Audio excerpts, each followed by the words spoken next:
you ever felt like you had to be strong for everyone else, even when you were falling apart inside? That feeling of holding yourself together with invisible threads, while your heart quietly screams for someone to see that you are struggling, that you are tired, that you need help too? It is a peculiar kind of loneliness, is it not? This experience of standing in a room full of people who depend on your strength, while you silently wonder who will be strong for you when you finally cannot hold on anymore.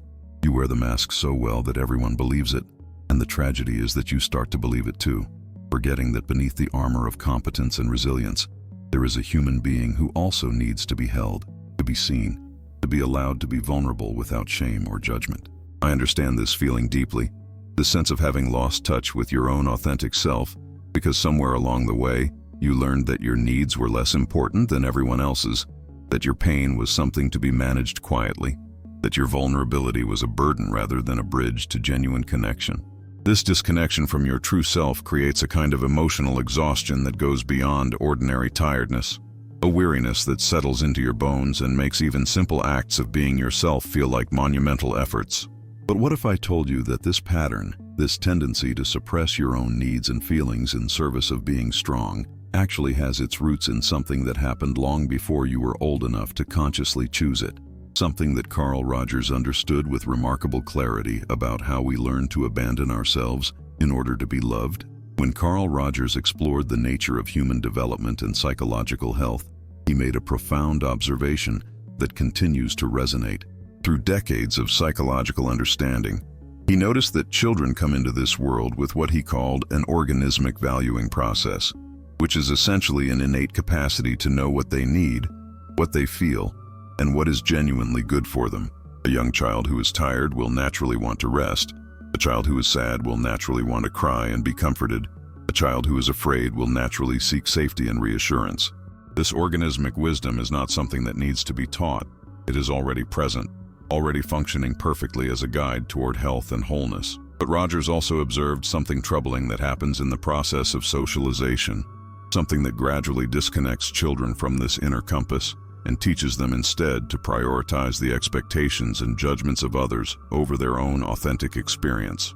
He called this the development of conditions of worth, which are essentially internalized rules about what we must be or do in order to be valued and accepted by the important people in our lives.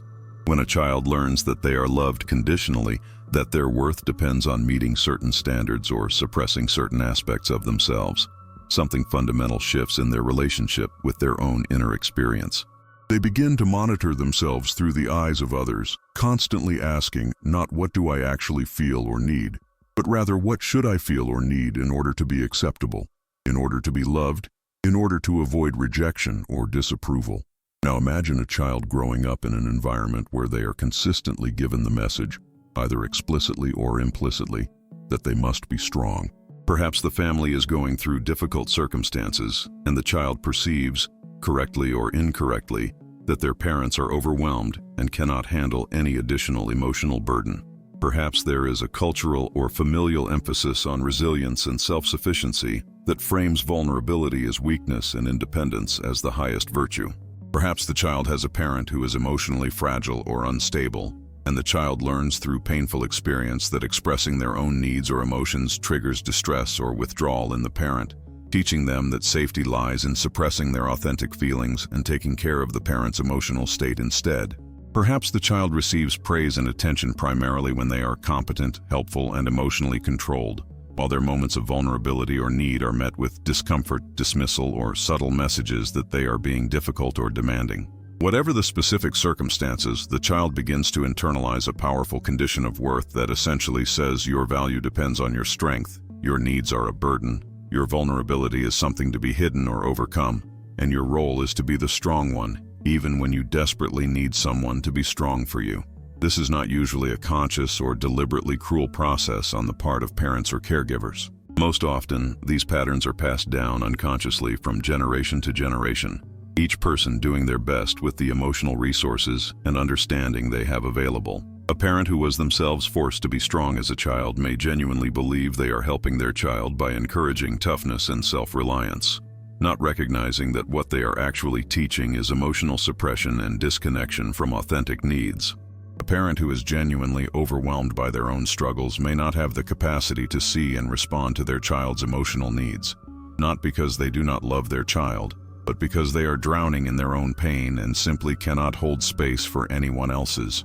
A family dealing with crisis or trauma may create an environment where everyone implicitly agrees that survival requires strength, and that vulnerability is a luxury they cannot afford, not understanding that this agreement comes at a tremendous cost to everyone's authentic selfhood and capacity for genuine connection.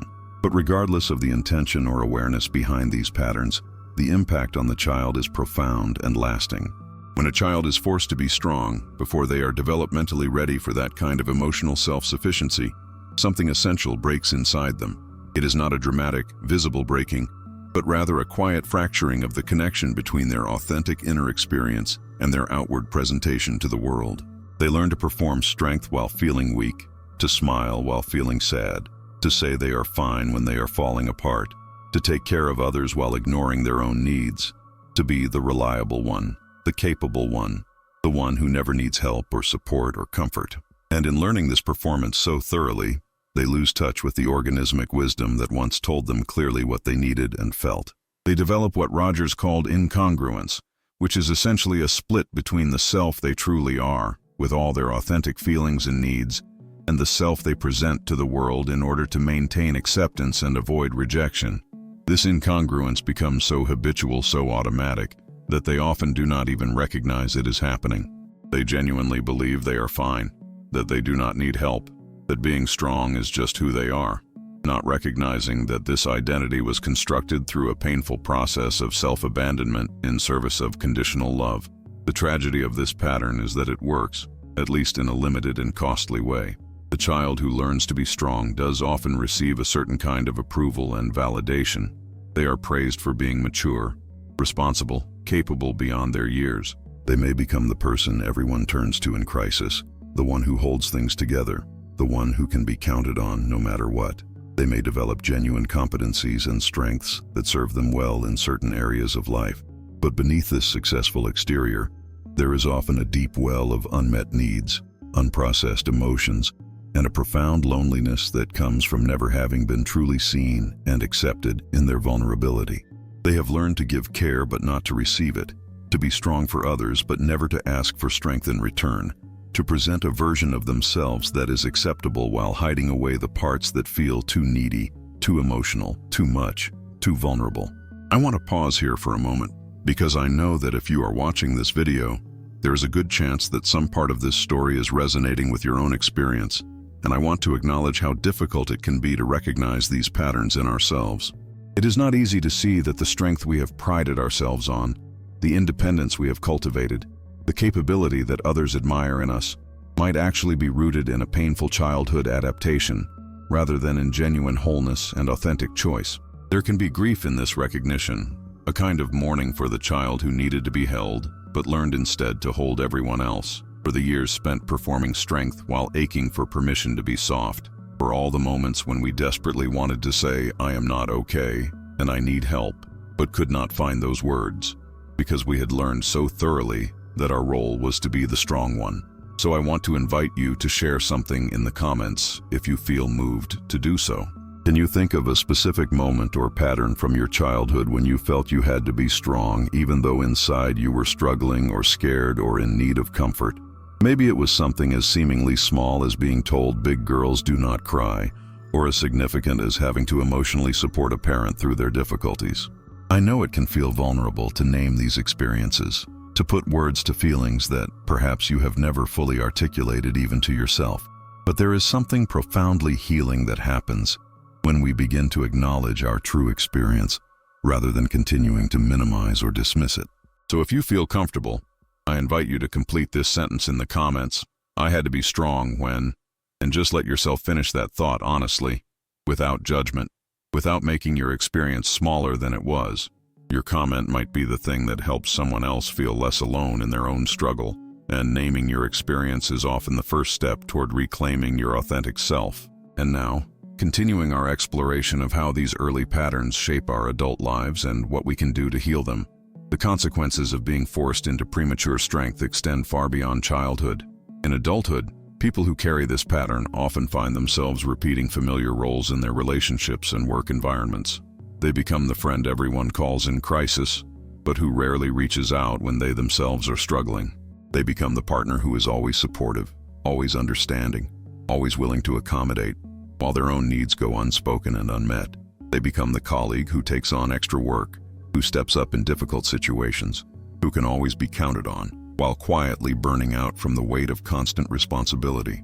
They may have successful careers and be highly regarded by others, but inside, they often feel empty, exhausted, and disconnected from any sense of who they really are beneath all the roles and responsibilities they have taken on. The mask of strength has become so habitual that they no longer know how to take it off, and the prospect of being truly vulnerable with another person can feel terrifying because they have no practice with it, no internal sense that vulnerability could be safe rather than dangerous. Rogers understood that this kind of incongruence, this split between authentic self and performed self, is at the root of much psychological suffering. When we cannot be ourselves, when we must constantly monitor and adjust our presentation to meet external conditions of worth, we live in a state of chronic anxiety and exhaustion. We are always vigilant, always performing, always managing other people's perceptions and reactions, never able to simply rest in our own authentic being. This creates what Rogers called a defensive lifestyle, where our energy is primarily devoted not to growth and self-actualization, but to maintaining the false self and protecting ourselves from the threat of rejection that would come if our true feelings and needs were exposed. We become disconnected not only from others who can only know the version of us we are willing to show, but also from ourselves, losing touch with our own inner experience to such a degree that we genuinely do not know what we feel or need or want anymore. We have become so skilled at asking, "What should I feel?" or "What do others need from me?" that we have forgotten how to ask the more fundamental question of what do I actually feel and need right now in this moment. But Rogers also offered profound hope in his understanding of how healing happens. He believed deeply in what he called the actualizing tendency, which is the inherent drive within every living organism toward growth, wholeness, and the fulfillment of potential. This tendency is not something we need to create or install. It is already present, already working, even in people who have experienced significant trauma or disconnection from their authentic selves. The organismic wisdom that guided us as young children, before we learned to suppress it in service of conditional love, has not disappeared. It has been buried, covered over by layers of defensive adaptation and internalized conditions of worth, but it is still there, still whispering to us in moments when we allow ourselves to be quiet and honest about our true experience. The exhaustion we feel when we are constantly performing strength is itself a signal from this organismic wisdom, telling us that something is not right, that we are living in a way that is not aligned with our authentic needs and nature. The loneliness we experience even when surrounded by people is a message that we are not bringing our true selves into connection with others. The sense of emptiness or disconnection is pointing us toward the need to reclaim the parts of ourselves that we have learned to hide or deny.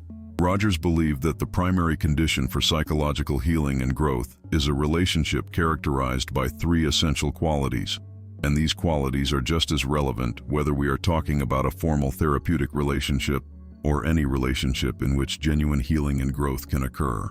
The first quality is genuineness or congruence, which means that the other person is authentic and real with us, not hiding behind a professional facade or performing a role, but actually present as a whole human being. The second quality is unconditional positive regard, which means that we are accepted and valued as we are, without needing to meet certain conditions or be a certain way in order to be worthy of care and respect. The third quality is empathic understanding, which means that the other person genuinely tries to understand our internal frame of reference, to see the world through our eyes and feel what we feel, without judgment or the need to fix or change us. When we experience these conditions consistently in relationship with another person, something remarkable begins to happen. We start to internalize these qualities, to offer them to ourselves, to develop what Rogers called unconditional self-regard, which is essentially the capacity to accept and value ourselves as we are, with all our feelings and needs and vulnerabilities, without requiring ourselves to be different or better or stronger than we actually are in this moment. This does not mean that healing requires finding a perfect relationship or a perfect therapist who can provide these conditions flawlessly. What it means is that we can begin to cultivate these qualities in our relationship with ourselves and to seek out relationships and environments where these qualities are more present than absent. For someone who is forced to be strong as a child, the healing journey often begins with the radical act of acknowledging that they were never supposed to carry that burden alone, that their needs and feelings were always legitimate and important, that vulnerability is not weakness, but rather an essential aspect of being fully human and capable of genuine connection. It involves gradually learning to notice and name their authentic feelings and needs, even when those feelings and needs seem inconvenient or uncomfortable or contrary to the strong identity they have built. It involves practicing asking for help and support, even in small ways, and allowing themselves to receive care without immediately trying to reciprocate or minimize their need. It involves setting boundaries that protect their energy and well-being, even when others are disappointed, or when their conditioning tells them that saying no makes them selfish or unreliable. This process is rarely linear or easy. There is often significant anxiety that arises when we begin to step out of familiar patterns, even when those patterns have been painful and limiting. A person who has always been strong may find that allowing themselves to be vulnerable triggers intense fear of rejection, abandonment, or being seen as weak or burdensome. They may have internalized voices that tell them they are being self-indulgent or attention-seeking when they express their needs. They may struggle with guilt when they prioritize their own well-being over the expectations or needs of others. They may find that some relationships, particularly those that were built on the foundation of them always being the strong one, become strained or even end when they begin to show up more authentically and with more balance between giving and receiving. This can be painful, but it is also informative, revealing which relationships were truly reciprocal and which were actually dependent on their willingness to suppress their own needs. The relationships that survive and deepen through this transformation are the ones that were always capable of holding their full humanity, and the relationships that fall away often needed to end in order to make space for more authentic and mutually nourishing connections. One of the most important insights Rogers offered is that we cannot hate or reject ourselves into wholeness. The process of reclaiming our authentic selves is not about judging or condemning the adaptations we made in order to survive and be loved in difficult circumstances. The child who learned to be strong was doing the best they could with the resources and understanding they had available. They were not weak or foolish or wrong for making that adaptation. They were actually demonstrating remarkable resilience and intelligence by finding a way to maintain connection and minimize rejection in an environment that could not hold their full emotional reality. The problem is not that we made these adaptations, but that we are still living by them long after the original circumstances have changed, long after we have the capacity and agency to choose something different. Healing involves approaching ourselves with the same unconditional positive regard that we needed as children but did not receive. It involves being curious rather than judgmental about our patterns and protective mechanisms. It involves recognizing that beneath the armor of strength, there is a vulnerable part of us that needed protection and deserves compassion, not criticism. Rogers often spoke about the paradoxical nature of change, observing that we can only truly transform when we first fully accept ourselves as we are. This might seem counterintuitive, as we often believe that change requires harsh self-judgment and force, that we must be dissatisfied with ourselves in order to improve. But Rogers found the opposite to be true. When we approach ourselves with acceptance and compassion, when we stop demanding that we be different than we are, we actually create the psychological safety that allows the actualizing tendency to emerge. We stop spending all our energy on self-criticism and defense, and that energy becomes available for genuine growth and exploration. We can begin to ask not what is wrong with me that I feel this way, but rather what is this feeling telling me about my authentic needs and how can I honor those needs? We can approach our vulnerability not as something shameful to be eliminated, but as valuable information about our true selves and what we need in order to live with greater wholeness and authenticity. For someone healing from the pattern of being forced to be strong, this might mean learning to sit with feelings of sadness, fear, or overwhelm without immediately trying to fix them or push them away. It might mean allowing themselves to cry without judgment, recognizing that tears are not a sign of weakness, but rather a healthy emotional release and a reclaiming of their right to feel and express their authentic experience. It might mean practicing self-compassion when they notice they are falling back into old patterns of over-responsibility or emotional suppression, speaking to themselves with the kindness they would offer a good friend. rather than with harsh criticism. It might mean seeking out therapy or support groups where they can practice being vulnerable in a safe and non-judgmental environment.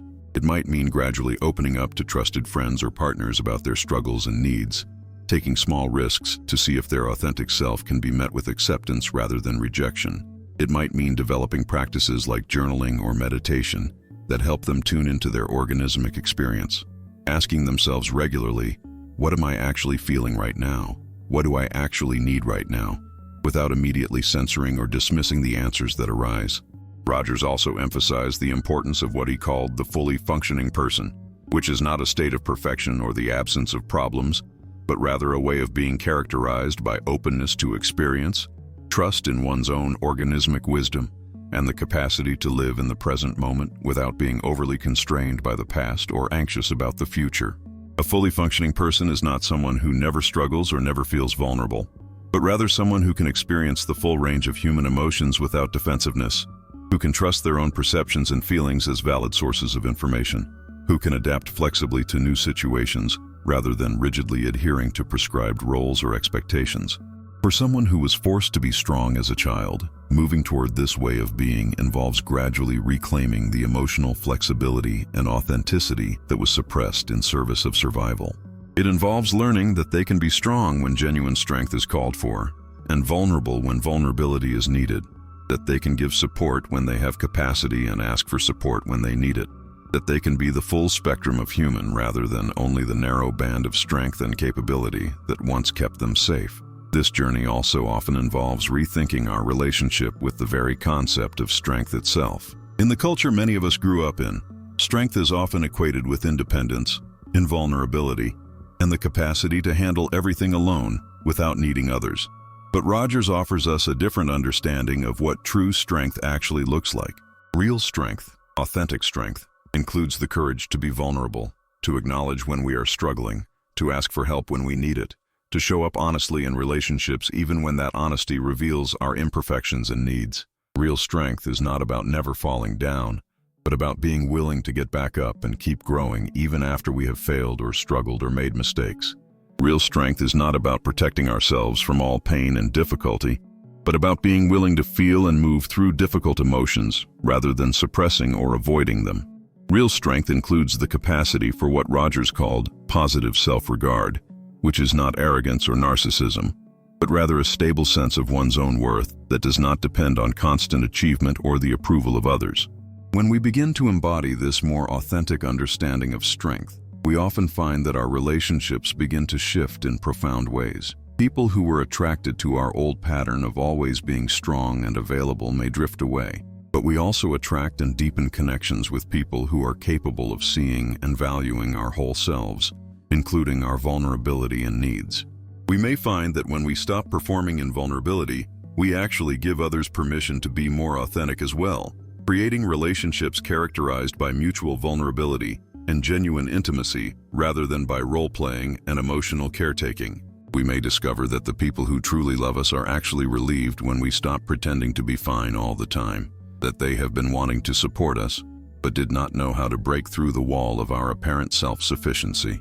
We may find that showing our struggles and needs does not drive people away as we feared, but actually draws them closer, creating the kind of deep connection that was never possible when we were hiding behind the mask of constant strength. There is also something important to understand about the intergenerational nature of these patterns. If you were forced to be strong as a child, there is a significant likelihood that unless you do conscious healing work, you will pass similar patterns on to your own children, not because you want to hurt them, but because we tend to parent from our own unexamined wounding. We may find ourselves uncomfortable with our children's emotional needs, subtly encouraging them to be tough or independent, when what they really need is comfort and connection.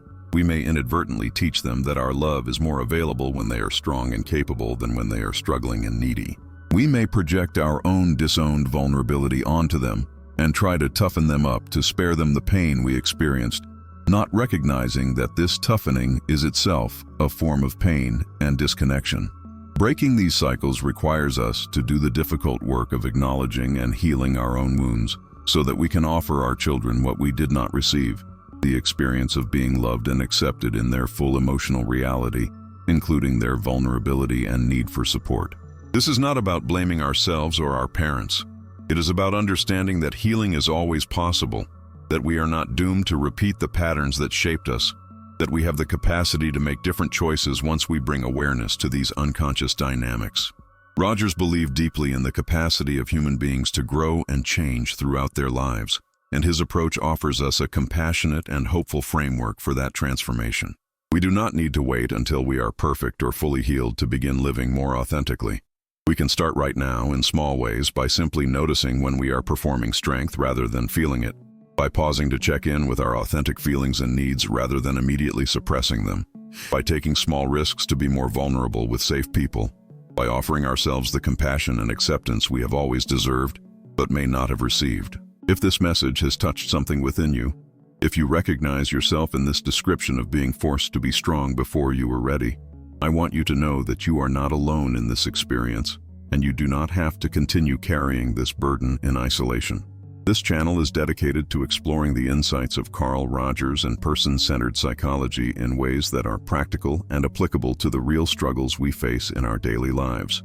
It is not about offering quick fixes or superficial advice, but about honoring the complexity of human experience and supporting you in the journey toward greater authenticity and wholeness. If you would like to continue this exploration together, I invite you to subscribe to this channel as an act of care for yourself, as a commitment to your own growth and healing. You might also consider turning on notifications so that you do not miss future videos that might speak to exactly what you are going through. I am here consistently, showing up with new insights and reflections that can support you in reclaiming your authentic self and building a life that honors your full humanity, including your vulnerability and your legitimate needs for connection and support. You deserve relationships and a way of being in the world that does not require you to hide or suppress essential parts of yourself. You deserve to be seen and accepted as you truly are, not just as the strong, capable person you learned to perform. And that journey toward authenticity and wholeness begins with the willingness to acknowledge your true experience and to approach yourself with the unconditional, positive regard that Rogers knew was essential for genuine healing and growth. Thank you for being here, for having the courage to explore these difficult patterns, and for taking steps toward reclaiming your authentic self. I look forward to continuing this journey with you.